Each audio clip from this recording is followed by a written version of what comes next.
Olá, sejam todos muito bem-vindos a mais um episódio do nosso podcast A Psico Complica.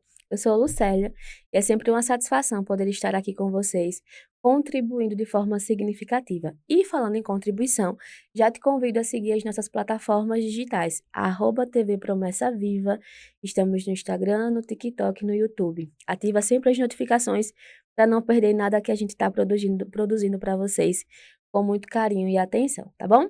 E vamos ao nosso tema do podcast de hoje, né? Vamos falar aí sobre frustrações, frustração. Uma grande fala, uma grande palavra, na verdade, dos nossos dias. O quanto que é difícil.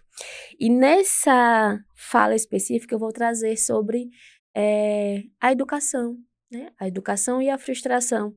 Ah, Lu, o que é que isso tem a ver com eu não ter conseguido realizar os meus sonhos, ter conseguido me formar, uma graduação, sei lá, um sucesso aí na minha área educacional? Não. Nós vamos falar sobre a educação com afeto e literalmente como que isso tem a ver com a minha vida materna. Lembra? Nós estamos no mês de maio, estamos trabalhando aí todas as nuances que envolve a vida materna, pelo menos boa parte das nuances, né? Porque nós temos aí muito mais assunto para estar discutindo com vocês. Mas vamos falar sobre educação com afeto no âmbito de educar as crianças em relação a lidar com as suas frustrações e a birra. Não vou me ater a como que eu vou educar o meu filho para não fazer birra, para não passar por frustração, até porque muitos manuais a gente já encontra em várias livrarias. Posso trazer uma lista imensa de recomendações para vocês. Mas, como o próprio nome já diz, eles são apenas manuais. Eles são recortes de como você pode estar fazendo ou praticando uma educação mais positiva possível. Nós vemos nas páginas dos Instagrams também uma série de conteúdos de como trazer uma educação positiva para o nosso filho, como amenizar os impactos de uma birra, como lidar com a frustração de não fazer, não passar, na verdade, vergonha com a birra do nosso filho, como impor o limite. Como eu disse em muitos manuais, que eles levam em consideração fases do desenvolvimento da criança, nível de maturação cognitiva, todo um estudo em torno disso, dessa maturação, desse momento do filho. Mas muita coisa que não é levada em consideração é o cansaço da mãe, é a privação de sono da mãe, é o estresse da mãe que não teve o seu momento de autocuidado praticado naquele dia, que não conseguiu, sei lá, ir treinar, que não conseguiu fazer a leitura do seu livro. Muito não está dentro desses manuais. Muitas dessas informações não estão ali. E quando a mulher lê sobre como educar o filho de modo maravilhosamente bem, ela coloca, como nós já conversamos aqui em outros episódios, a sobrecarga de eu não sou uma boa mãe. Eu não sou o suficiente, porque meu filho faz birra, meu filho faz vexame, né, passa vexame com meu filho. Não, não se trata disso. O que nós queremos conversar aqui é sobre como eu me vinculo ao meu filho de forma segura. Como que eu vou transmitir para o meu filho a minha pessoa ali presente para que ele entenda que ele tem à disposição uma pessoa que vai tentar entendê-lo. É muito comum que nós vejamos algumas pessoas e até vejamos e escutamos algumas pessoas falando assim, eh: "Ah, essa criança estava bem até você chegar, o problema é você". Você, mãe, já ouviu isso? Provavelmente sim. E aí, quando essa frase é pronunciada, essa mãe diz: "Meu Deus, eu estou educando meu filho mal? Meu Deus, o que é que eu posso fazer?". Porque a criança só se comporta mal na presença da mãe.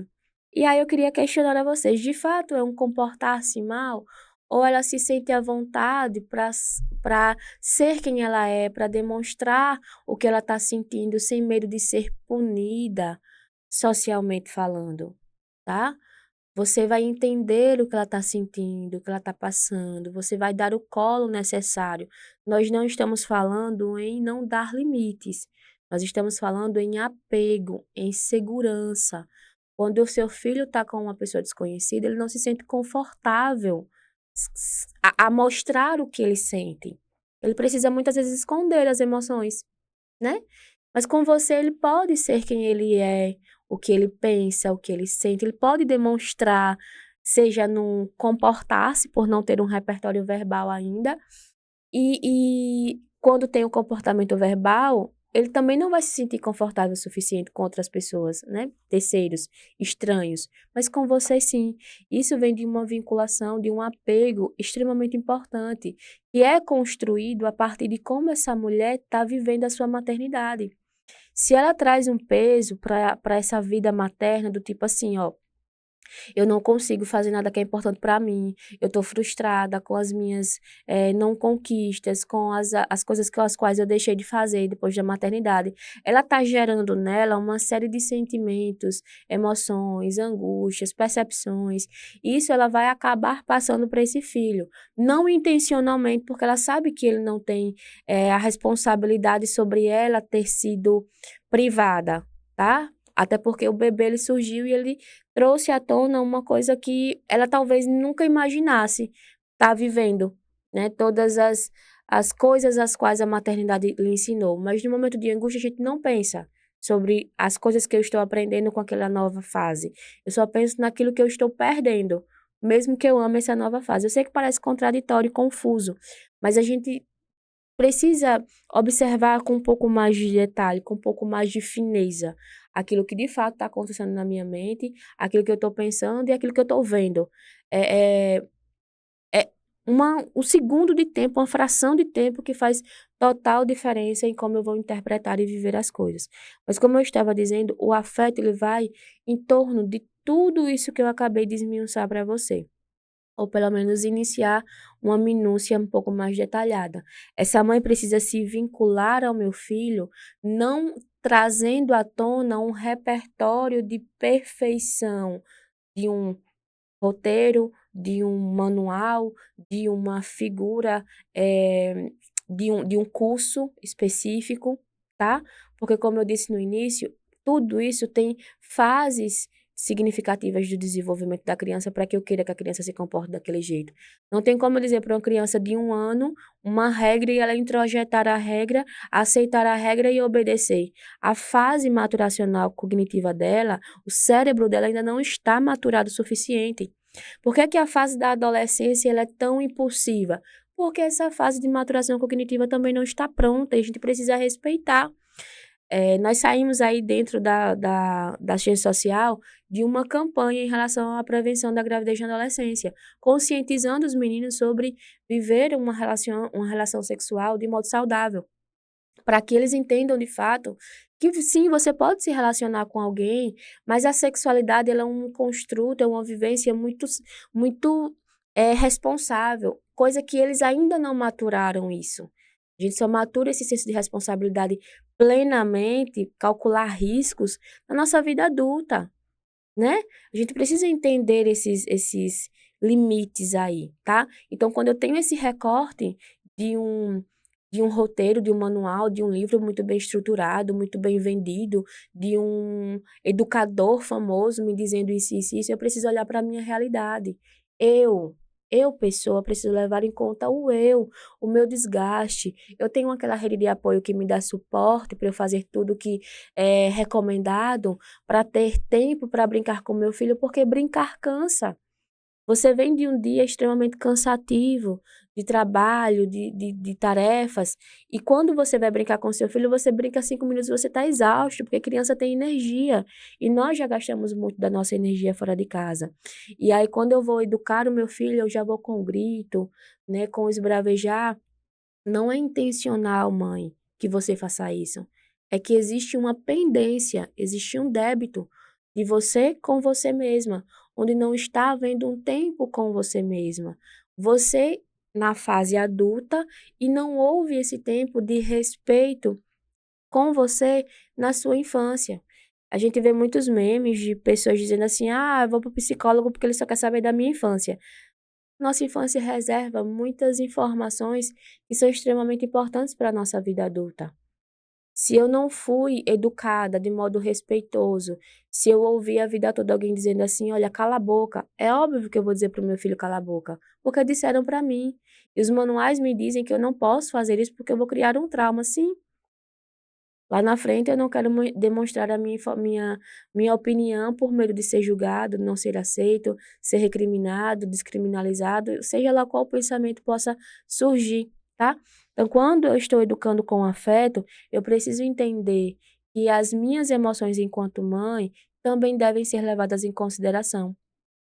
Nós não estamos falando apenas de educar os nossos filhos às frustrações e aos momentos, não apenas isso, mas estamos falando principalmente de educar a si mesmo, porque lidar com uma criança que desafia as nossas ordens, se é assim que a gente pode dizer, para nós é frustrante, porque nós queremos alguém que nos obedeça.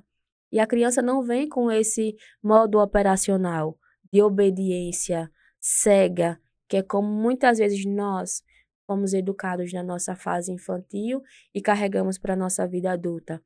Hoje, as configurações educacionais precisam ser discutidas, não com o seu filho, mas entre você e o seu cônjuge, entre você e o pai da criança. Olha, precisamos alinhar o nosso padrão de educação desse modo, para que ele sinta segurança naquilo que nós estamos dizendo. Porque se uma mãe diz assim: "Olha, você não pode", e o pai diz lá: "Ah, vá, não tem problema", o que é que ela está aprendendo? Que ela pode colocar um contra o outro. Se ela não conseguir sucesso com um, ela vai conseguir sucesso com o outro. Então a gente precisa, assim, alinhar perspectivas entre o companheiro, entre o pai da criança. Nós precisamos entender cognitivamente qual o nível que o meu filho está para que eu dê uma informação, uma ordem, eh, uma chamada de atitude, de ação para ele, para que ele entenda, porque ele já está na fase de entendimento das regras, mas levando em consideração que sim, essa criança precisa estar vinculada com você afetivamente. Se ela não estiver vinculada com você afetivamente, vai ser muito difícil que ela obedeça, respeite a sua fala. E aí eu quero trazer à tona a você toda essa discussão que a gente já teve durante esse mês de maio. Mãe, como que está a seu tempo de qualidade com o seu filho? Como que está o seu tempo de qualidade com a sua família? Como que está o seu tempo de qualidade com você? Quais são os respeitos o respeito a cada limite, em cada área específica, não somente para os outros, mas para você. Se você se coloca em uma posição de fazer tudo para o seu filho, ele automaticamente não vai desenvolver senso de responsabilidade, vai ser muito mais difícil. Ele pode vir a desenvolver isso, sim ou não, e de que forma vai ser para ele. Talvez seja até mais traumático do que se você estiver o instruindo agora, com fineza, com cuidado, com afeto. Se é com o seu esposo, com a sua família, que limites você tem estabelecido? Não precisa carregar a culpa de ter que dar conta de tudo sozinha, porque não é vergonhoso pedir ajuda. Muito pelo contrário, significa muita coragem. Reconhecer que não consegue, não porque não tenha capacidade, mas porque está pesado demais e que você precisa dividir o fardo. Nós não somos mulheres superpoderosas, nem precisamos estar nesse local. Existe papel para cada pessoa, função para cada pessoa. Isso precisa ser respeitado, tá bom?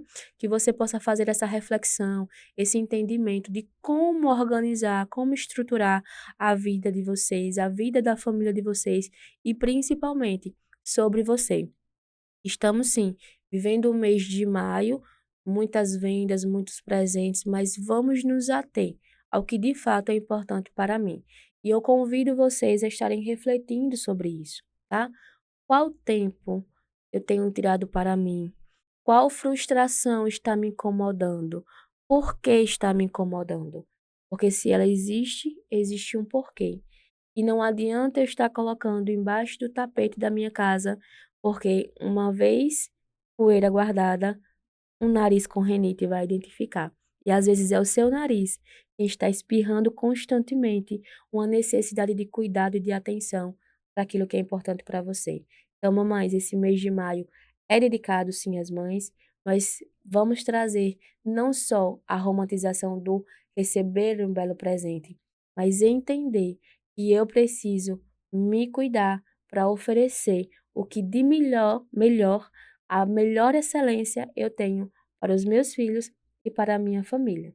Espero que vocês tenham gostado do episódio de hoje e nos vemos no nosso próximo episódio do podcast A Psi Descomplica.